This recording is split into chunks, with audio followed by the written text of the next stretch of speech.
Hello and welcome to the second episode of Switch the Play. Got a slightly different lineup today. We've got Luke Nash. He's been subbed in for Tom, our Arsenal fan. Love it. Luke Nash is our resident Spurs fan, whilst me and Matt Wilson have retained our places after good performances in the last episode.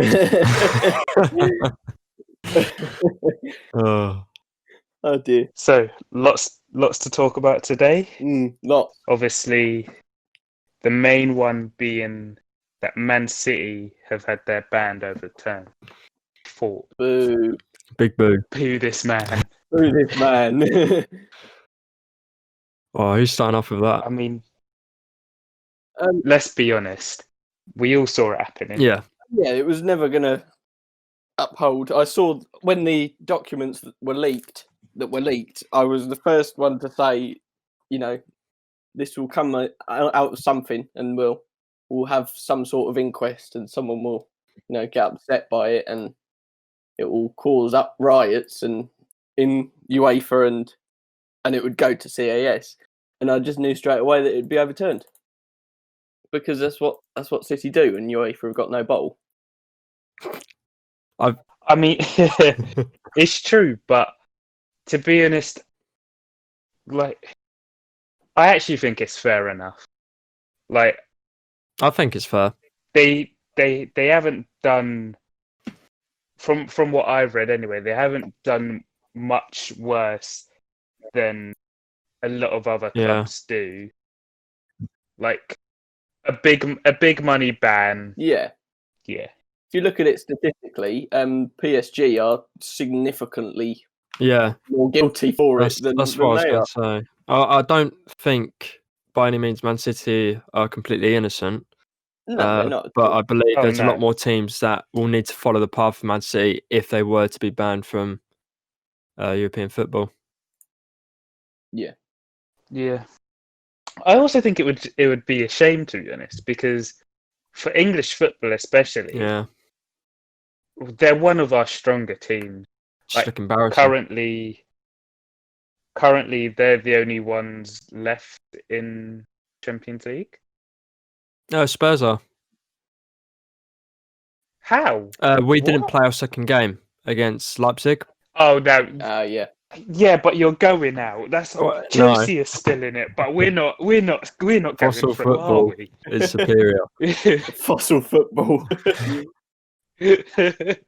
I'm not gonna lie. If you somehow get through after Leipzig bent you over last time, fair play. The thing is though is that I saw a good quote. I can't remember the quote exactly, but talking about people big up the Premier League too much, and to an extent, I do believe so, because if we look at La Liga and how Atletico, not even the strongest team within La Liga, beats the best team in our league, I think the top 5 La Liga teams or top 3 even, they're really good. However, the Premier in official rankings, La Liga is the they're the highest rated league, and we're second. Yeah.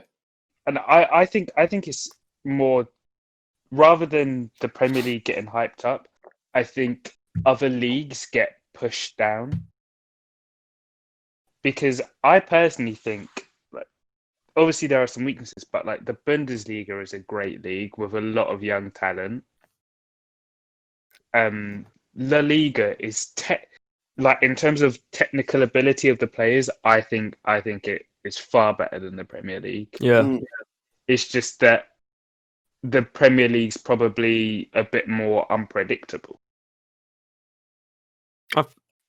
As much as people dislike City, and I do dislike them in the sense that it's not like they've had a long path of progression through the years. It's like they were just going okay, and then suddenly, from my experience, they suddenly just went boom, a lot of money, a lot of players, which in modern football now is going to be like that. But back when it first started, that's true.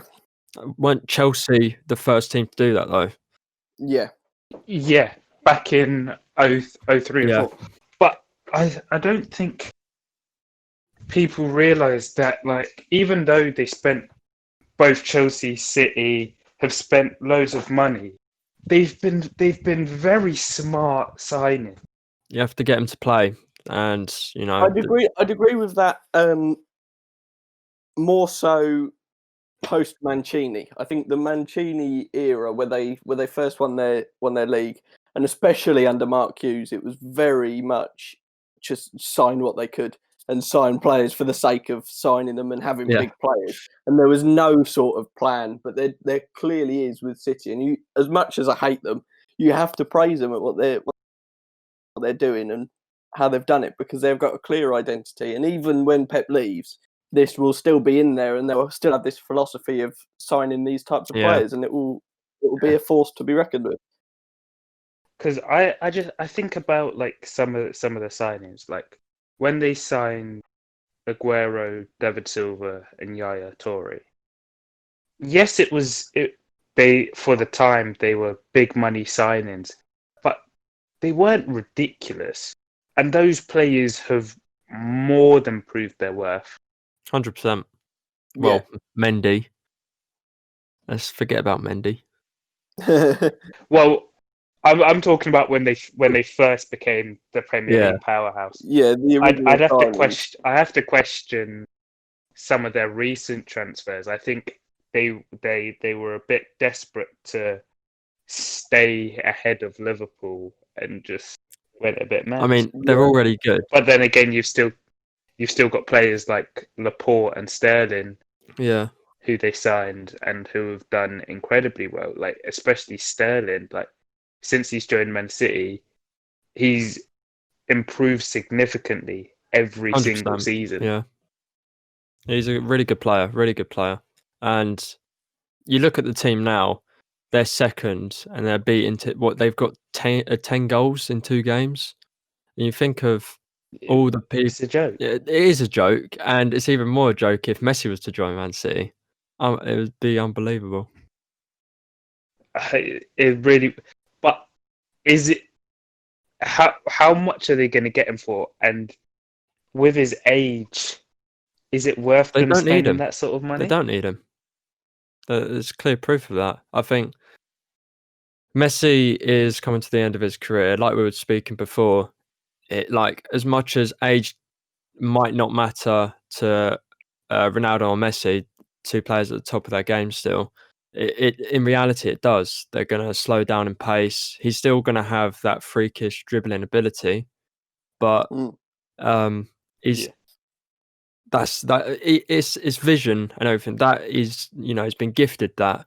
However, age catches up to any player of whatever magnitude they have, and there's plenty of proof of that from the past. So for him to join the Prem towards the end of his career, I think, is it worth it? I mean, you'd be going there for what, 2-3 seasons? You don't want to end your career at Man City. Yeah. I would rather end it at Barcelona, to be honest with you. Yeah. I think even if he went to Man City, he wouldn't end his career there. No.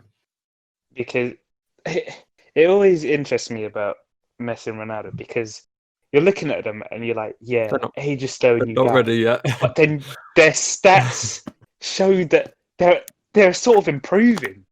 Like, Messi's got 20 assists this season. Yeah. He's never done that before in the league. Ronaldo scored in at least once every how game. many consecutive games? 29 goals in 28 games, something like that. Like, you're slowing down, but you're still performing to the same level, or in some aspects of their game even higher than before. Yeah. Like, you have to wonder whether they really are in their final 2 or 3 years, or whether they're just adapting their game and could maybe play for 5-6 more years. Yeah, it's a good point. It's a good, very interesting point. They just seem to be, I think, like you say, they're just adapting, and that is it. That's exactly it. Yeah. I mean, Ronaldo of older age loses his speed. There's so many videos, and it's saddening to see any player with the ability to run fast just slowing down via age. It's natural, but he's now becoming more of a striker and kind of just being that strong striker, as well as Messi being more of a playmaker than he. I'm not too sure in terms of Messi, but they're adapting to the league. I mean, the league is changing. There's obviously younger prospects in there. There's not the same players there were 10 years ago. So he's adapting to that, and Ronaldo's adapting to a new league in a new country. They're both freak athletes and deserve They are, every inch of respect from everyone. absolutely. So with both of the players, their ability to adapt, like with their age, do you think Messi play in the Premier League where it's known for a high intensity? Because even in La Liga, he doesn't move much, but that's almost his skill. So will the intensity of the league actually affect it? It's much more physical, but he's going into a team that is both physical and tactically like La Liga. I mean, you've got Pep, and the football is the same, near the same as Barcelona football. So I think in that aspect, if he was going into like a squad like Man United, where he's not familiar with the football, it would be a lot harder. But if he was going into Man City, that would be like a cushion. And I think he would really do well at Man City. It would be scary to see him in Premier League, to be honest. I think everyone's just wanting that Messi Guardiola partnership back up again, because under Guardiola he was unstoppable, and I think everyone believes, and probably rightly so, that if he was under Guardiola again, he'd probably be just as unstoppable as he was. Yeah. Do you think he'd play centre forward if he linked up with Guardiola, or do you think it would still be Aguero up top and Messi coming in from the right? Centre. I think I saw somewhere a little while ago. I can't remember where it was, but they were talking about the possibility of Messi going to City when Guardiola first joined City. Yeah. And they said what was very interesting, the possibility of him filling in that left 8 sort of role that David Silva's been playing. Because he is becoming more of a playmaker, as we say, and he would still get into the higher positions. And Kevin De Bruyne does a more box-to-box role than he used to. So it would free the ability for Messi to be higher up, and it would almost become like a 4-2-3-1 with Messi as a cam and De Bruyne dropping with the 6. Yeah. I don't know whether Messi necessarily has the same work rate as David Silva to do that. No, I don't think he has the defensive Because work rate for it. even though David Silva plays obviously like more like an attacking midfielder, he still works hard like the centre mid. Oh yeah, absolutely. The role would have to change, but that's what happens with every team, is that the teams change to fit around these superstars. But I think the best way for it to fit would be someone like players like Mahrez would have to resign to not having as much game time. Oh And yeah, then he would and just if they sign Messi, the question marks start coming about of where is Phil Foden going to play, and when is he going to play, and does he need to move away? Dortmund. Yeah, well, that's one of the reasons why I wouldn't think they'd put him left centre mid, because I think Phil Foden is the perfect player to fill that David Silva position. Yeah. And he's shown it since the restart. Absolutely.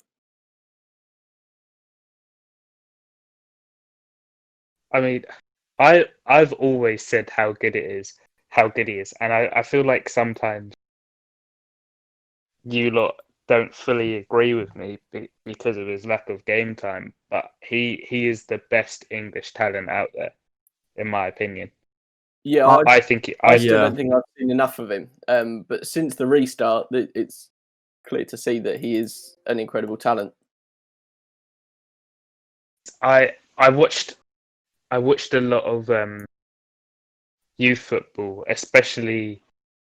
I mainly watched him for England, and he runs that England youth team. Carries Like it. it's no coincidence that he got the golden ball, Mm, because like tempo, chances created, all stems from him. yeah, he is a really bright talent and has a lot of potential, and I think he will go far. He's a complete player. He just needs He needs game time. and just even just to develop like little nuances about the professional game. Like there was before Corona cancelled the leagues and stuff. I think it was in the Champions League. He came on, and he got a needless yellow card, and like it was literally, you could see from just not playing. Yeah. There is that around. I don't really know a lot about the youth setup at City, but is he playing in the youth games? Because if all I ever see him is on the bench, and before Corona, like we say, he just wasn't being used. I don't know. I feel like they have to play him in like under 23s. I don't think they've probably got it so that he doesn't play like the whole game, Yeah. but So he's getting some sort of game time. he need, because otherwise he's just going to lose match fitness and he won't be able to come on and impact games. Yeah. Can we talk about? And in fact, talking about young talents, Yeah. and these big clubs, it's sort of their transfer policies. Like, should they be relying more on their youth facilities, or is it still important for them to bring in these high reputation players such as your Timo Werner, your Erling Haalands, etc.? It's an interesting point.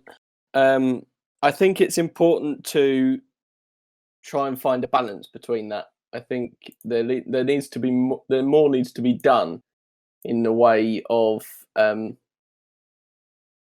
I don't know, being able to sign these star players and get these players that everyone wants their name on the back of the shirt, but they also need to do more.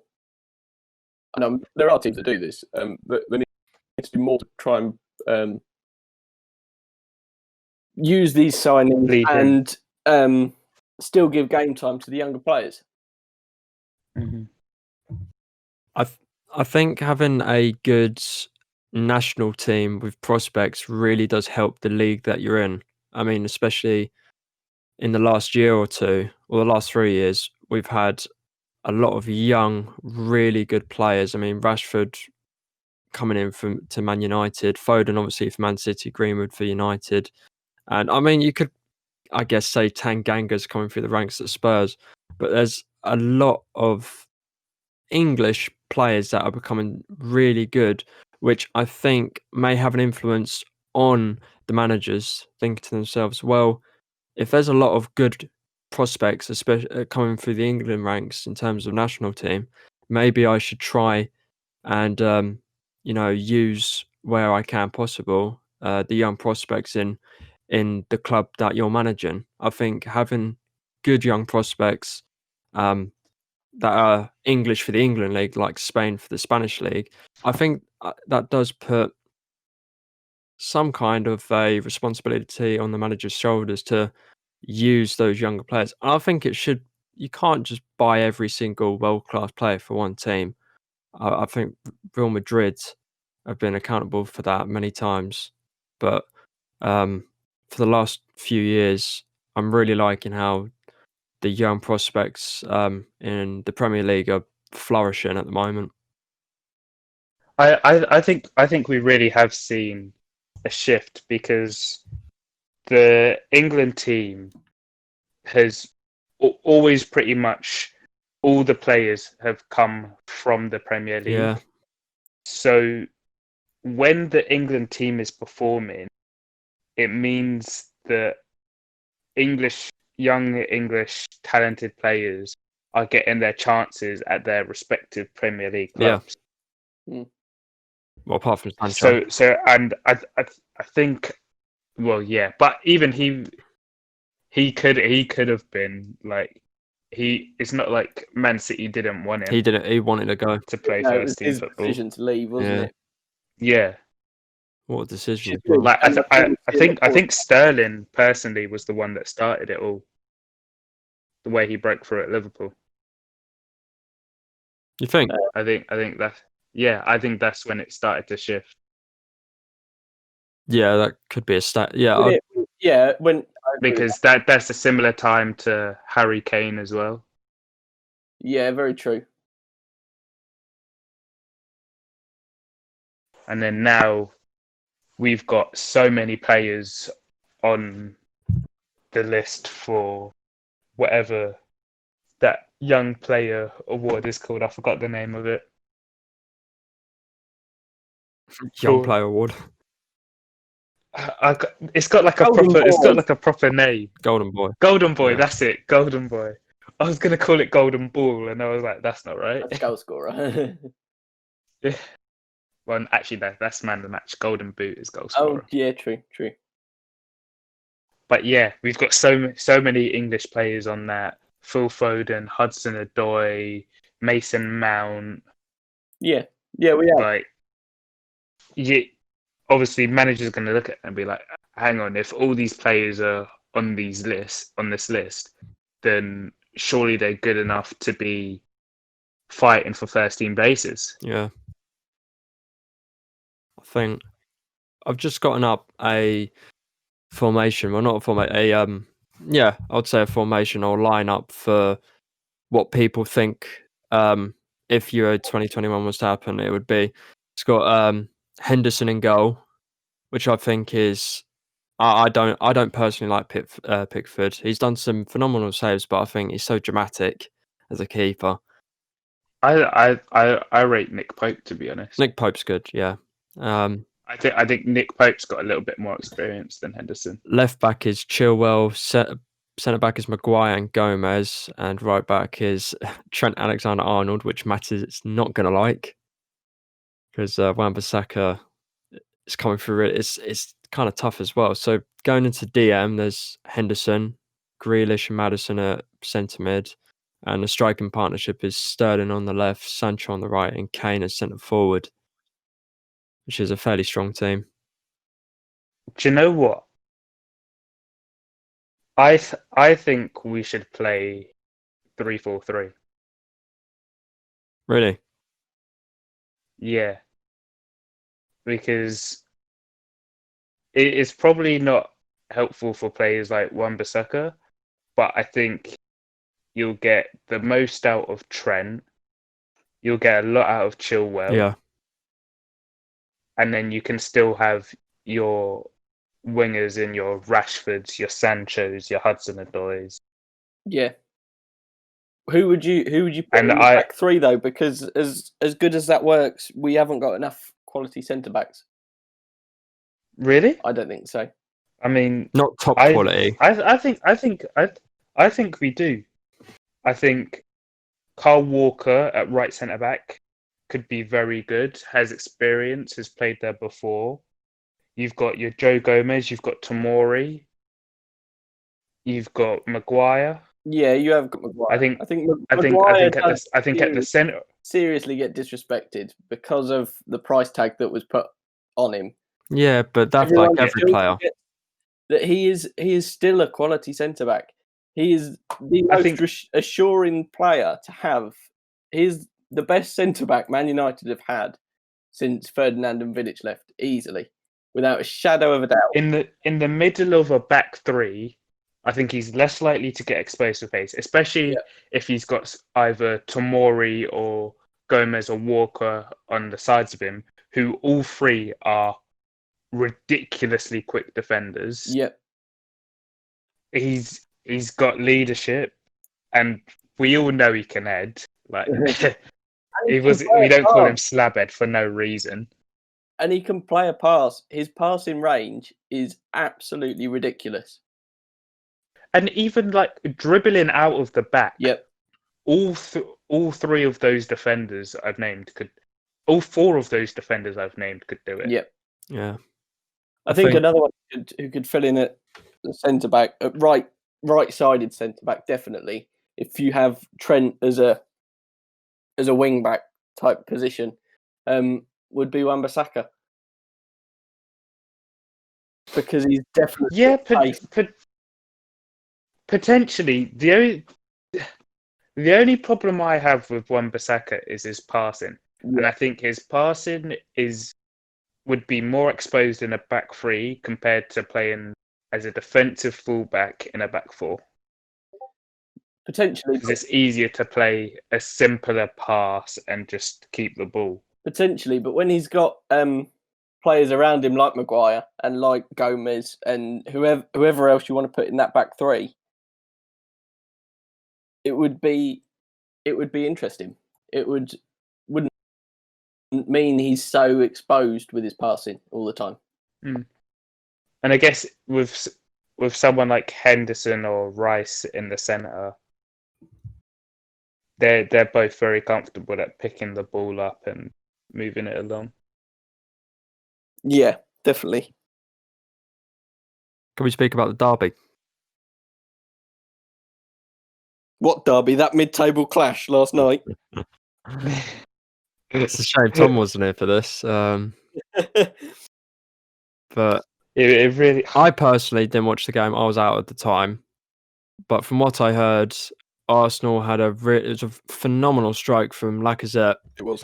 They had a good half, Arsenal, in the first half. Then Spurs, I guess, kind of gradually got into their game, playing very defensive as always. But it's another one of them games. They took their chances. And Arsenal, I was speaking to my friends and I was saying, I believe Arsenal are just going to come at Spurs with everything, but forget what back line they have.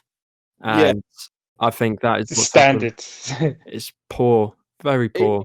Well, I watched the first half and doing what they did. Yeah, they haven't got a very good defense. Everyone knows that. And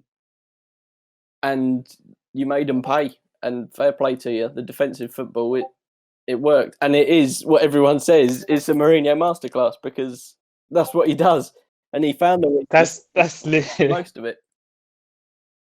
Because the thing is, the way you set up, you could tell everything was deliberate. Like, even whenever I saw the ball go back to Lloris, I thought at first it was just Lloris wasn't very comfortable with his feet. Yeah. But he was pinging the same ball, and he was getting Mora and Son to put Mustafi and Kolasinac under a lot of pressure. And then you saw from the goal, it was just a bit of pressure. Yeah.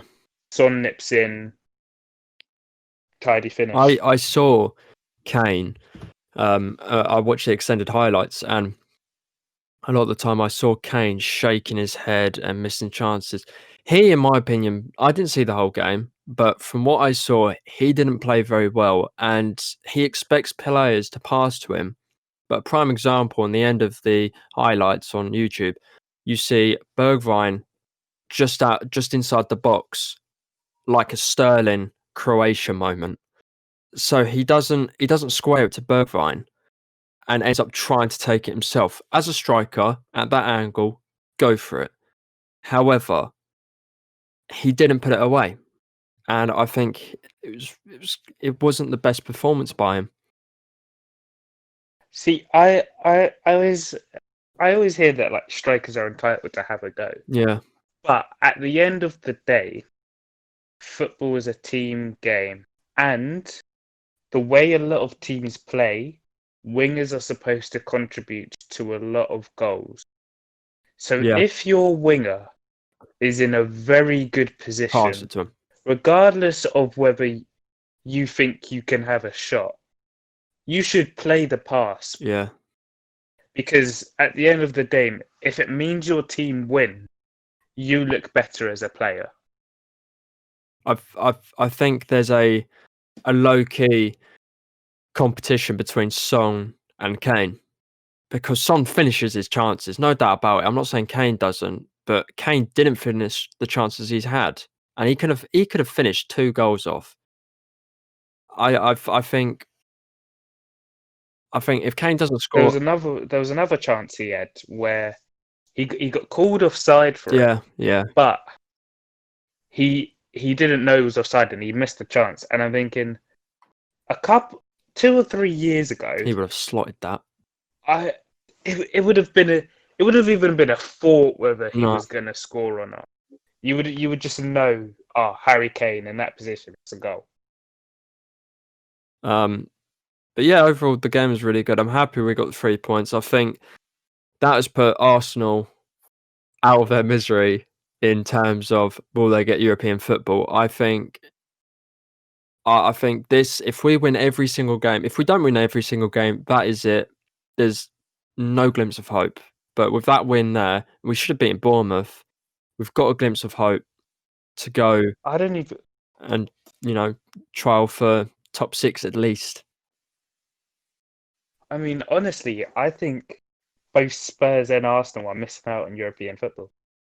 We have. Well, Spurs specifically. I'm not too sure about Arsenal. Arsenal have been more of a work in progress over the last season. They've had 3 managers. I mean, look, they play rubbish, or they've played rubbish, I was to No, say. but even still, like you'd expect a team of Spurs and Arsenal's caliber to still get a top 6 finish and qualify for at least the Europa League. We were in the final last year. We were in the Champions League final. It was the peak of my life, and we're now sat at 8th. I don't get it. I don't get it. It's football, though. That's what football does. No, that's Spurs for you. I think Sheffield United are playing better football than both of you. I'm not just saying that because Chelsea got beat 3-0, but genuinely, what Chris Wilder has done with that team, like the performance throughout the whole season has been incredible. It's the players as well. These players are not all. I don't know much about the Sheffield United lineup, but they're not all, from what I've heard, world-class players. So they're not at all. It's a team effort. It's much a team effort, no individuals. Better Bournemouth, because they've all come up from League One. Wilder took over when he did, and there's players in there that were still at the club, when they were in the Neil Warnock days. He has taken over that club and transformed it completely. And it's someone like McBurney. That's not a world-class striker. No, not at all. But he scored against Chelsea. I really appreciate his game. Like scored against as well. He gets in defenders' faces. He works hard. But even like John Fleck and John Lundstrom, like nobody knew who they were last season. And now Lundstrom's in basically every single fantasy team. Yeah, they're world-class players, in my opinion. John Fleck is absolutely world-class. He is a different breed. I don't know about world-class. He is. But I don't care. John Fleck is incredible. Unpopular opinion, maybe. Even like unpopular opinion. Berger as well is a very good central midfielder. He is. He's like when Sheffield United need a bit more creativity, he's the sort of player to change the game for them. What predictions do we have for the end of the season then? Top 6. Well, I think Liverpool are going to win the league. They might, yeah. Are you sure? I don't know. They might bottle it. And so bottling the 100 points. It's Liverpool and City are certain in first and second. Third There place. was a hope in my heart that had City lost to Brighton and continued to lose all their games, and United kept winning, United could have finished second. But now they've beaten That Brighton. was a dream. That was a Nothing dream. but. It was never going to happen at all. And then Brighton just pulled out a disaster class and got whacked for 5. Upset De Bruyne didn't get an assist. I actually didn't watch the game. I had no hope for Brighton whatsoever in real life. They are awful. They do not deserve to be in the Premier League. Bournemouth or Brighton, Matt? I say Bournemouth. You know, I like Bournemouth. I'd probably say Bournemouth as well. I think Eddie Howe has got a little bit more tactical sense than Graham Potter. But it's close. It's very. I think Brighton have a better squad though. Oh yeah, Brighton have a brilliant squad. Yeah. What about third? Third place, I don't want to say it because I'm worried I'll jinx it, but I think United can get third. I put Man United as third. Yeah. Third is a tetchy position. It really is. Because it's difficult because Chelsea have some tough games. Like we've got Liverpool, but I also then think Liverpool have taken their foot off the gas a little bit. They have, and we've been close to beating Liverpool all season. In fact, we've beaten them this season. Yeah. So if we look at your remaining fixtures for Chelsea, because I think United have, you have Leicester. United, which would decide a lot of things, but Chelsea next have Norwich, easy win, I would like to say. Then it's Man United and Chelsea at home as well, and then Chelsea and Liverpool. This is the thing. You look at those fixtures. Norwich are down; they've got nothing left to play for. So why on earth aren't they going to go for absolutely everything exactly and try and beat Chelsea because they've got nothing to lose? And I think there could be an upset against Norwich. Liverpool will try and rotate players, and I think they could play some younger players and get a shock. And Wolves are still in contention for Europe. Yeah. What did we put for fourth? I think Chelsea. I'm going to shock everyone. Third and fourth is Sheffield. I think Sheffield United will finish fourth. Oh, come on. Don't be silly. You're in dreamland. Who have they got? Third and fourth is Chelsea and United. Let's be honest. It's between Chelsea United's and United. next games are Leicester, who are falling apart, Everton, who have dropped off a little bit, and Southampton. Okay, they have pretty straightforward fixtures. They're still 6 points behind Chelsea. But they've got 3 games. But for them to take fourth, you're assuming that Chelsea are going to lose the majority of their final game, and also that Man United are going to fumble as well. I wouldn't be surprised if they did. I can really see them doing it. It would be such an incredible campaign for them to finish fourth. And I'm, as much as I respect Chelsea and as good a season as they've had, I'll be rooting for them all the way. That's fair enough. I mean, I have enjoyed watching Sheffield United this season. They've sort of a really good team to watch. The epitome of underdog. They've sort of been a second team for me to support. Yeah. But I do have faith in Chelsea, and I also think United look too good at them. What about because even Ebraima? I've got to back my team, innit? I've got to back the boys. So third Chelsea, fourth Man United. Yeah, I think we can shock Liverpool and get a result. Yeah. And I think we owe the players owe the fans something after the previous times we faced United this season. What about fifth? Fifth? Fifth, yeah. I did have Wolves. I do think Sheffield. I had Wolves, I do think Sheffield. but I've changed it to Sheffield. Here in their final fixtures, Wolves, they've got some hard, tough games ahead, and I think Sheffield will prevail to be better. I think Wolves will finish 6th. Really? Yeah. I think it will be. I think it will be, for me. It's going to be Chelsea in 5th, and I think. Oh, I think it will be. I think Tottenham could get 6th. You know what? I'll give you a high five for that. I put Spurs as 6th as well. Yeah. You've not got a bad lineup. You've not got a bad. At the start of the campaign, if you said Spurs were going to scrape 6th, and Chelsea were going to finish 5th, I'd be like, all right, I'd be happy if Chelsea finished 5th. And Spurs scraping 6th, no way. Surely they'll be in the top 4.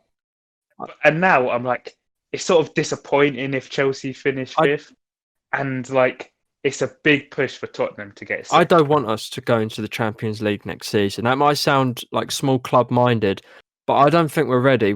Tin pot mentality. We've just had half a season with our new manager, and it's been a I agree roller coaster. Mourinho, both experience in Europa and Champions League.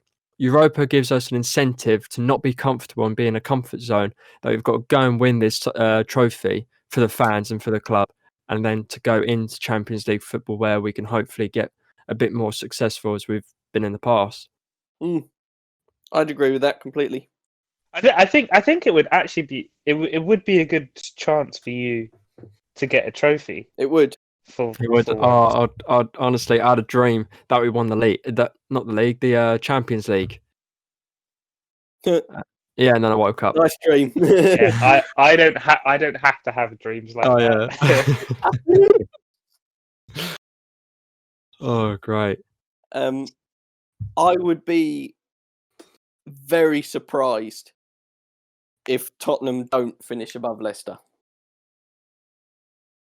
Yeah, I think so. After the win, I think whoever won yesterday, which is obviously Spurs, but whoever won, is going to propel them hopefully in the next fixtures, and I think that's what we needed. Came away Bournemouth, 8 shots, none on target, an absolute shocker of a game, and then we go and beat Arsenal, our biggest rivals, and that's got to be a wake up moment. I don't know. I still think 7 points is still like. I know you can be like, oh yeah, that's 2 wins and a draw. Yeah, it's not 3 games though.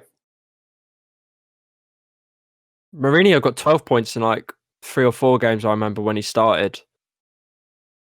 Yeah, but you can't get 12 points from 3 games. Oh no, you cannot lose. You cannot lose a game. Yeah, we can't. For these final 3 games. And on top of that, Leicester can't pick up points for you to finish above them. But you say that Leicester's running is not easy. It's not easy. They've got some hard games. Sheffield, go on. Man United. Do they have Wolves? No, Leicester play Sheffield United on the 16th. Yeah. Tottenham on the 19th and United on the 26th. So it's funny. There are some deciding games here. I think Man United Chelsea defines where those two. Yeah, 3rd or 4th. Leicester Tottenham could decide 6th who finishes above who, or even 6th place.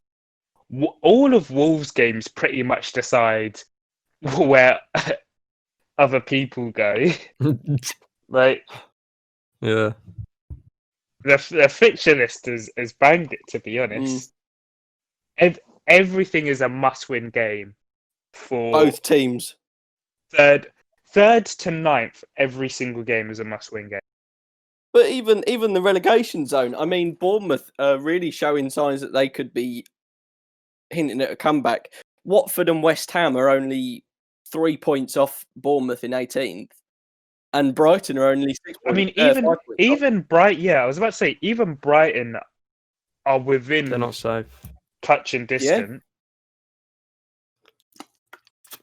I'd love Like, the as much Villa as and people Bournemouth complain about, oh, Liverpool have run away with the league, Farmers, the league is exciting. Mm.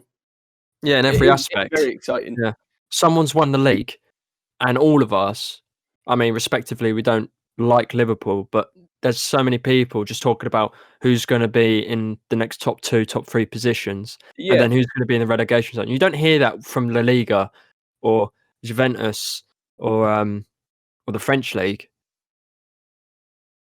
No, you don't. Although I will say, Serie A had a real title race this season. Yeah, they do still have a good title race. Juventus haven't won it yet. I'm not. They haven't won it yet, but I think they've sort of managed to give themselves sure favourites. Yeah. Okay, Now so an interesting fact for you. Yeah. United have the joint second best defence in the league. When with was that Sheffield recorded? United. This Now. season? As of Oh, no. right now, Liverpool have conceded 27 goals. United and Sheffield United have both conceded 33, and Man City have conceded 34. That is interesting. You know what's really annoying for me is Chelsea would so be like, in terms of like goal differences, they'd be so up there if we didn't concede shit goals. Your goal difference Sheffield. is awful. Your goal difference is 14. 14. We've got 12 and we're 8. No, you haven't. You've got 9. Oh, we've got 9 now. You've got 9. Lovely. So if Tottenham were to win 5-0, they'd have a better, the same goal difference as you. It's not going to happen because he'd get 1-0. No, but the thing is, we scored so many goals this season. You have 63 goals. It's impressive. Especially away from home, we're beating teams by we're scoring 3, 4, 5 goals. Yeah, but you're having 3 goals or near 3 goals against you. If you think about it, you just have Sheffield. Exactly. And I always feel like every game, I'm looking at a set piece from like a mid-table bottom half team, and I'm like, we're going to concede. We're going to concede. Yep. It's either Kepa tries to come for it and gets bodied, Catch up, or like, or someone goes to header it, doesn't clear it, and then it just falls for someone randomly and they poke it in. Like at West Ham, we had Azpilicueta with his 5'8" self marking Sonic, who was like, looks like a giant to him. It is. Azpilicueta was wrestling him, doing everything he could, but he didn't stand a chance. Now, unpopular opinions about our supporting clubs. Who's going first for this? You can go first, Luke. This one is going to rattle you, Matt. But hopefully a little bit of logic might kick in. Son would be better than Sterling if he was at Man City and would be considered top 3 wingers rather than top 6 wingers in the Prem. He's both-footed. He's fast. The thing about that is, if he was at Man City, because if he was at Man City, he would be scoring more goals and he'd be getting more assists. So it would be easier to make that judgment. I think if he was at City when Arteta was still assistant manager, I think you have a case for that 100%. But I think the wingers at City are starting to drop off now. Now Arteta has left. Arteta was very focused on the wingers at City and did a lot of training with them specifically. And I think you're right. If he was there while Arteta was there, I think he probably could be the best winger in the league. Do you know what though? I still don't think he would be top 3. Really? Why? Because Salah and Mane. If you don't think they're the top 2 wingers in the league, I don't. How? Not Salah. With all due respect, Salah is the most underrated His- player in the league. because He's he the had most an underrated player insane in the league. season and he's slightly below par of what he was, and people are, hating again.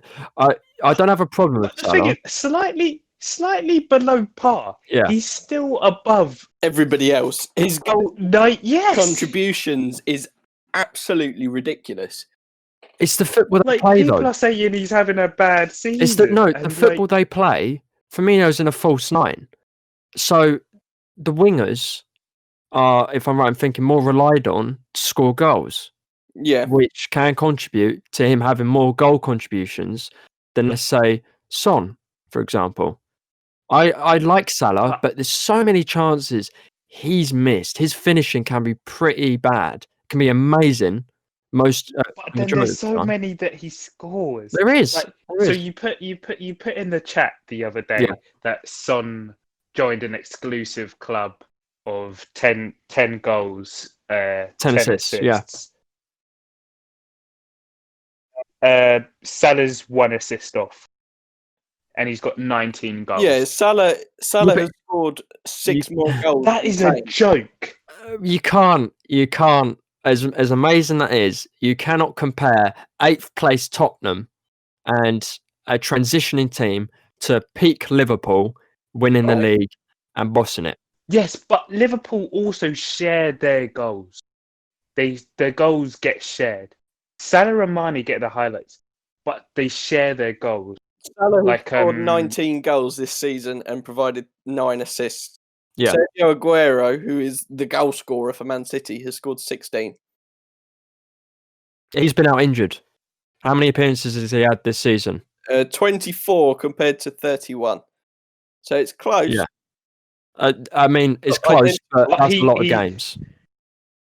Yes, but Sergio Aguero is also a striker. You've got to think, with the way Liverpool play, even though you've got your Salahs and Manes cutting in, driving towards the goal, they swing balls in left, right, and centre from their fullbacks for your Wijnaldums, your Firmino. That's how Firmino gets his goals. A ball coming in from the box, gambles, taps it in, or heads it in. Yeah, they overload the box, don't they? And that's just how they do it. If you look at Salah and Mane's goals, it's usually that it's not even like before where it was a long ball in behind and they ran onto it and finished. They're picking the ball up, they're beating two or three people, and smashing it near post or bending it into the far corner. What's your guys' unpopular opinions then?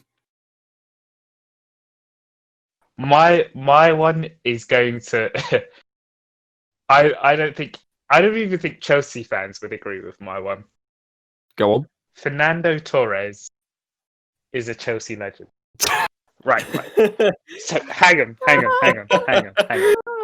Hear me out. 1 goal. It's not 1 goal though. It's not. What is it then? I'm all ears. So obviously, like Barca, if you are one of the major reasons a team wins their very first Champions League, I think that in itself is huge. Yeah, but does that make him in himself a Chelsea legend? Jesper Blomqvist started for Man United in 1999. He's not a Man United legend. No, but Torres has had a direct impact, and he also helped us win our first Europa League. Was it first or second? I think it was first. First, it was either first or second Europa League by scoring the first goal in the final. And I think he had a very good contribution to us winning an FA Cup as well. So he was at the club for two seasons, 2-3 seasons. And he's won. serious major trophies. Liverpool, if we, there's silverware and all that, but when you look at a player, you don't always think of silverware. You think of what your memories were of them, their performances. If you look at Torres and Liverpool, although they didn't win any silverware with him, he played insane, and he did, and with Gerrard behind him as well. Yeah.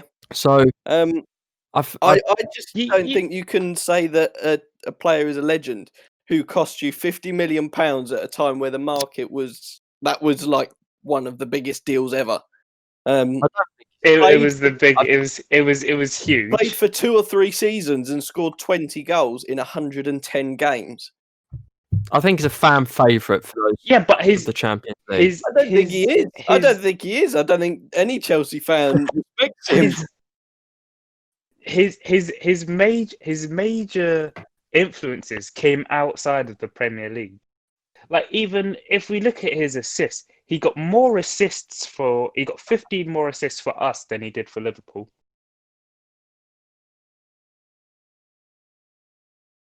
So, like, he was more than a goal scorer for us. Whereas at Liverpool, he was more of just a pure goal scorer. Yeah. 81 and 142, great record. 45 and 172 it's not good, but it's not ridiculously bad. It was just the Premier League. He very struggled. He struggled in the Premier League. What's yours then, Matt? I am just checking stats to agree with it. Is it? But mine is that Harry Maguire is the best centre-back in the Premier League at the moment. Oh, dear. Oh. Wait, so are we when you say this, are we talking about since the start of the... Are we talking like since the restart, current the restart? So it's not about his pure defending ability.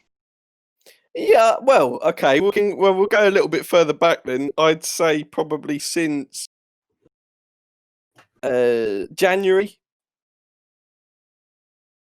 probably February. But again, we're talking about form. We're not talking about like their completeness as a defender, because like you've got players like Laporte, who is a solid defender, reads the game and can pass wonderfully. Yeah, Harry Maguire is a but he necessarily hasn't had the same incredibly form. And can also read the game, but gets caught out by his pace. I don't think you can. I don't think you can. Well, you say it like Laporte is quick. He's quicker than Maguire without a doubt. But he's not, I wouldn't say he's significantly quicker. If you can read the game well, pace doesn't matter. No.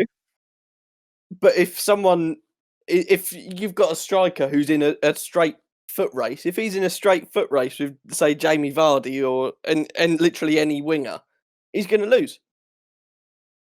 But if Laporte's in a straight sprint race with this pace, he also loses.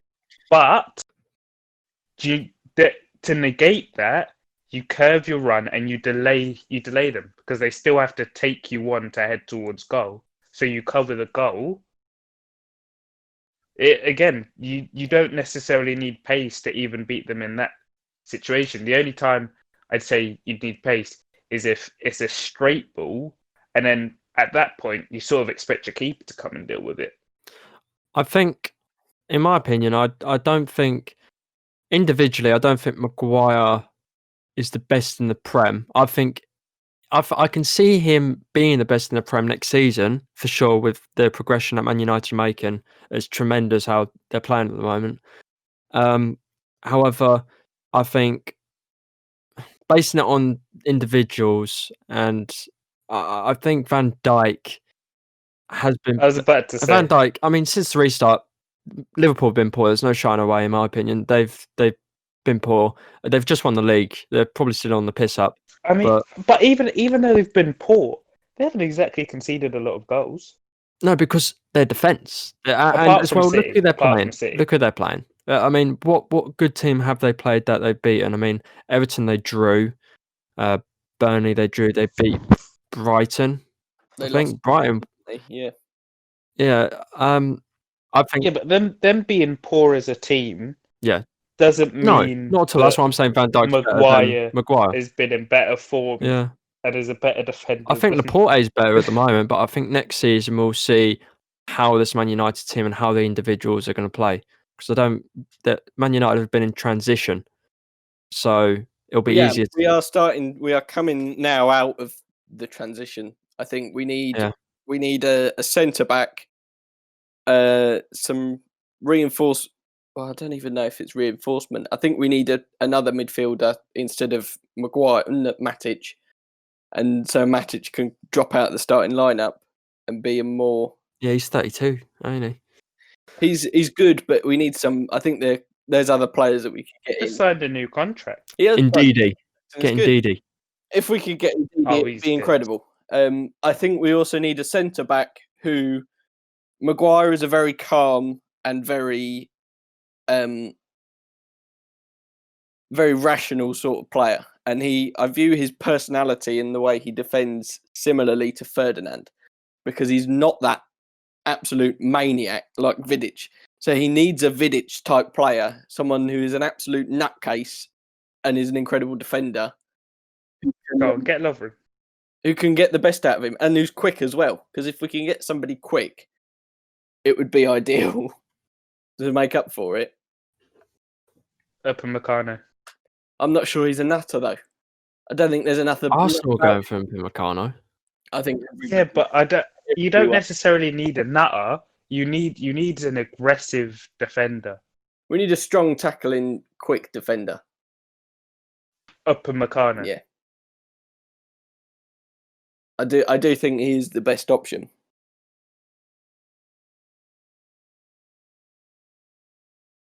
Is this everything wrapped up? I think so. Yeah. So that's all the unpopular opinions then. Very unpopular. Yeah, very unpopular. I mean, I don't think any of us agree with any of the opinions. No, I don't think so.